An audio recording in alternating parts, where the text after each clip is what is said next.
La quinta palabra de Jesús, tengo sed. Juan 19:28. Después de todo de esto, sabiendo Jesús que ya todo estaba consumado, dijo para que la escritura se cumpliese, tengo sed. Y estaba allí una vasija llena de vinagre, entonces ellos empaparon en vinagre una esponja y poniéndola en un hisopo se la acercaron a la boca. Cuando estaba allí una vasija llena de vinagre, entonces ellos empaparon en vinagre. ¿Por qué Jesús tuvo sed? Porque su cuerpo ya había perdido muchos líquidos y cuando comenzamos a perder sangre, el cuerpo comienza a tomar los pocos líquidos que quedan. Y Jesús ya había sufrido demasiado, Jesús había sido golpeado, Jesús había sido gravemente herido, había sido azotado, había sido puesto una corona de espinas sobre su frente. Jesús había sido crucificado y estaba sangrando. Y se burlan los soldados. Deja ver si viene Elías a salvarle. En Salmo 69 Jesús repite esta porción porque él tenía que cumplir todo lo que estaba escrito en las palabras, en las Sagradas Escrituras. En el Salmo 69,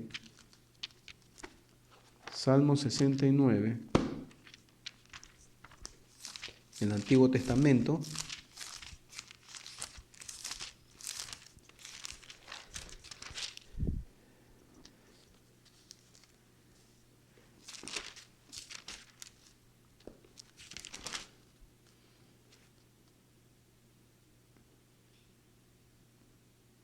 en el versículo 20, el escarnio ha quebrantado mi corazón y yo estoy acongojado. Esperé quien se compadeciese de mí y no lo hubo, y consoladores y ninguno hallé. Me pusieron además hiel por comida y en mi sed me dieron a beber vinagre. Jesús, ¿por qué tenía que sufrir mucho? A lo máximo. ¿Por qué tenía que llevar todo el pecado de la humanidad sobre él?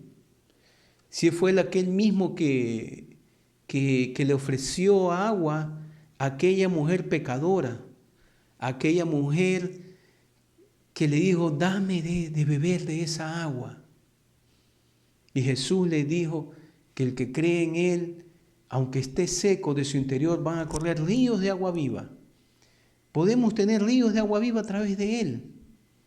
Pero él tuvo que sufrir a lo máximo. Y Jesús dijo también, el que quiera ser mi discípulo, niéguese cada día, niéguese a sí mismo, tome su cruz y sígame. Y es verdad, estamos en una confrontación en estos tiempos, una confrontación teológica. Por mucho tiempo, y están en serios aprietos algunos que enseñaban que todo debe ser tranquilidad, todo debe ser facilidad. Y confiamos y yo creo en un Jesús sanador. La organización, la Alianza Cristiana Misionera cree en que Jesús es sanador. Jesús sigue sanando, pero Jesús también permite, así como lo permitió con el apóstol Pablo, que tenía un aguijón. Pablo había sanado un ministerio grandísimo. Millares de personas habían sido sanadas, pero él tenía un aguijón. Y era tan fuerte ese aguijón que le había pedido el Señor, Señor, ya llévame contigo, porque no soporto el dolor. Y tenemos que, mientras estemos aquí en la tierra, tenemos que sufrir aflicciones. Y es verdad, algunos optan porque no quieren que nadie sepa que estamos enfermos. Por favor, no me escriban, no me llamen, cuando debemos estar justamente para consolar, no con una actitud malsana de burlarnos de que está mal, o diciendo, bien, Dios está haciendo justicia. Dios es el único que se encarga de dar justicia. Y aún así, Él tiene misericordia con nosotros. Y nosotros no debemos ser nadie para estar juzgando a los demás. sino para orar por ellos. Y Jesús sintió en su propio cuerpo que tenía sed. Esa sed, esa agua viva que únicamente Él la puede dar. En Juan 19, y otra vez vamos al Nuevo Testamento, Jesús lo encontramos ya en su parte final. Ya sus amigos se habían ido casi, quedaban poca gente. Juan 19,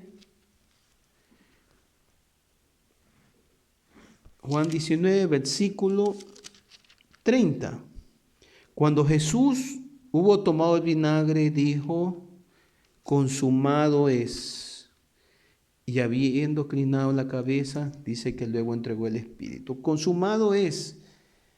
Él ha vencido el pecado. Y luego allí, el domingo de resurrección, celebramos la victoria de Jesús sobre la muerte.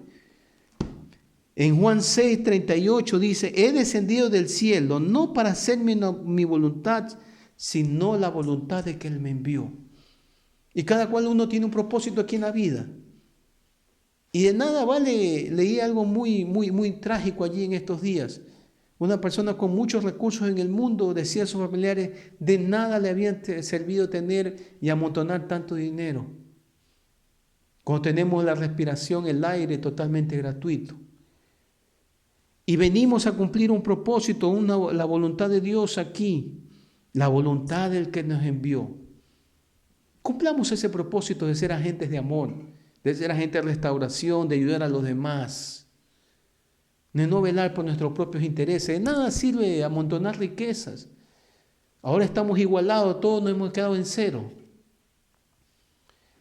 Nos encontramos y nos enfrentamos contra nuestra debilidad, en que estamos ante un Dios sobrenatural, un Dios que controla todo y que muchas veces permite que la humanidad pague los pecados, pague la irresponsabilidad de no haber administrado bien la tierra.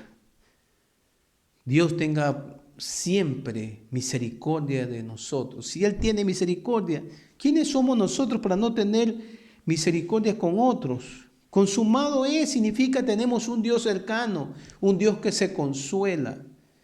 Y a veces que hablamos muchas de personas que solo de escritorios piensan dirigir ciertas cosas, pero no conocen las realidades. No conocen que viven 5, 10, 15 personas, 3 familias dentro de una casa de caña, sufriendo allí, que no pueden salir adelante. Dios nos manda a tener misericordia. Dios nos manda a ayudarles. Tenemos un Dios cercano que quiere que vivamos en su presencia, que le agradezcamos. Todo está cumplido. Las profecías se han cumplido. Está realizado el trabajo, está realizada la tarea para la cual Jesús había venido. Jesús vino para quitarnos el miedo a la muerte y tengamos seguridad de la vida eterna. Todos nacemos, crecemos, nos reproducimos, morimos. Pero Jesús trajo un nuevo camino, resucitamos. Así 30, 40, 60, 70, 100 años, 120 algunos viven. Jesús habla de la vida eterna. Tenemos entrada con Él. Jesús vino para quitarnos el miedo a la muerte. No debemos tener miedo a la muerte, porque luego para nosotros la muerte es la victoria, porque estaremos en el reino de nuestro Padre Celestial. Nos revela el corazón de Dios y su plan de salvación, la resurrección, entrada en la plenitud de la presencia de Dios, la vida con nuestro Padre Celestial para la eternidad. La última palabra la encontramos en Lucas, capítulo 23. Lucas 23. La última palabra, la séptima palabra. Lucas, capítulo 23.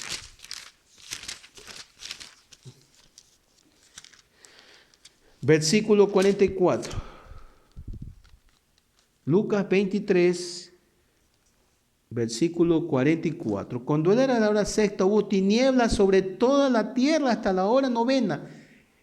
La naturaleza gimió, la naturaleza gime cuando nosotros no la cuidamos. Nosotros hemos sido puestos aquí en la tierra para administrarla y para cuidarla y la hemos destruido. Y en estos días que se han preparado las actividades ha podido resurgir la naturaleza. Debemos vivir en armonía con la naturaleza. Pero cuando nosotros no cuidamos la naturaleza gime. Dice el versículo 44, toda la tierra hubo tinieblas y el sol se oscureció y el velo del templo se rasgó en dos. El velo del templo, aquel que separaba entre personas más santas y personas menos santas, fue roto para que todos nosotros podamos entrar. Se acabó esa distinción de que si somos de un color o si somos de tal capacidad económica. Este virus vino y nos desnudó a todos. Jesús vino antes a decir ese mensaje de salvación. Ya no hay diferencia. No hay ciudadano de primera ni de segunda. Ya no hay diferencia en Cristo.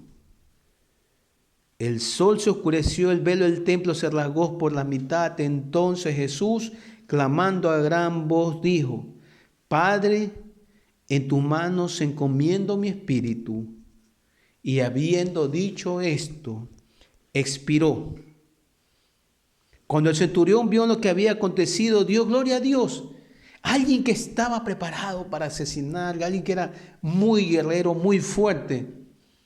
Centurión significa que estaba a cargo de 100 personas, alguien que estaba acostumbrado a convivir con la muerte, a dar órdenes para morir, para exterminar a aquellos que creía que la sociedad no debería detenerlos. Se dio cuenta que habían cometido una gran equivocación, vio lo que había acontecido, dio gloria a Dios, reconoció que Jesús era el Hijo de Dios, diciendo: verdaderamente este hombre era justo. Y los que estaban en la multitud estaban presentes viendo todo esto y se volvían golpeándose en el pecho, arrepentidos. Padre, tenemos tu paternidad. Verdaderamente este era un hombre justo. Tenemos una nueva oportunidad. Y mientras vida podemos tener oportunidad. Y este es el momento adecuado para podernos encontrarnos con Jesús.